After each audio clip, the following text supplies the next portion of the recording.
Hi, are you a hand talker and how much is too much or too little when you're on camera? Hi, I'm Laura Doman, helping you to tell your story well with a few tips from the entertainment world. A very big question is, what do I do with my hands? You want to come across as natural on camera, totally at ease. And most of us gesture naturally when we're talking to other people. But we become a little self-conscious when we're on camera, and natural often goes out the window. Well, the first thing to know is how much of your body is going to be shown on the screen. Now, if you're just doing head and shoulders, your hands might not even be in the picture. Waist up or full body? Well, that's another matter. So let's parse this out for each scenario. The head and shoulder shot. Even if your hands aren't going to be showing on camera, the upper body will. And let's face it, when we naturally gesture and move, especially when we're making a point, we're going to be moving the arm. We're going to be moving the shoulders a bit. We might even be pivoting, leaning in or leaning back even as we gesture or make a point. If we don't do any of those kinds of things, it's going to seem a little odd, like a talking head, a bit robotic, stiff as a board. It's not natural. Instead, just gesture as you normally do.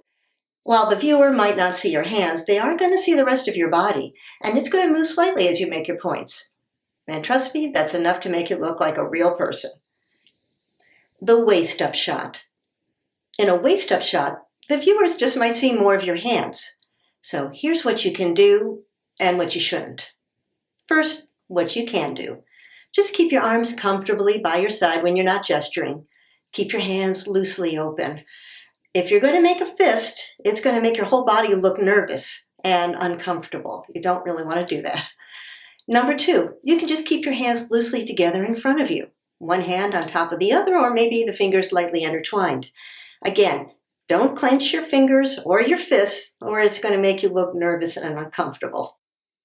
And then finally, you can just keep one arm comfortably at your side. Use the other one near your waist to gesture and just move around like you normally would. Just remember, the camera is going to amplify anything that you do, so keep your movements small. You don't want to be distracting. Which takes us now right into the don'ts, things that you want to avoid doing on camera. First of all, don't cross your arms and just keep them like that in front of you while you're talking to the viewer. You're closing yourself off, and you can come across as defensive, uncomfortable, and just downright untrustworthy. Don't gesture too wildly. It's distracting. It's often annoying and totally unprofessional. Conversely, number three, you don't want to stiffly stand here either. You're not an old-fashioned toy soldier. Along with that, don't keep your hands behind your back, military fashion. You're just going to come across as formal and a bit presentational. And then finally, never stand with your hands on your hips. It's going to give off an angry, confrontational vibe. It's not a sassy pose as you might think. It just looks like you're a bit pissed off with your viewers. The full body shot. Even if it only goes down to the knees or the floor, you're going to see a lot more of the body, and it's going to give you a lot more freedom of movement. So here are some tips that you can keep in mind when you're doing a much wider frame like this. Let's say that you're going to be going over here to demonstrate product A, and over there to demonstrate product B. Use your arms, use your gestures like you normally would. Bigger gestures mean excitement, as long as you're not windmilling them. Another tip, make sure that you have relaxed shoulders. If you're feeling tense ahead of time, jump up and down, raise and lower your shoulders, do some knee bends, whatever you need to do. Get rid of that excess energy. And on the other hand, make sure you're not slouching. And finally, if you're going to be referencing something behind you, like this, just do it a quick glance, a quick turnaround, but keep your face towards the camera. The viewers are not going to want to be staring at the back of your head for very long.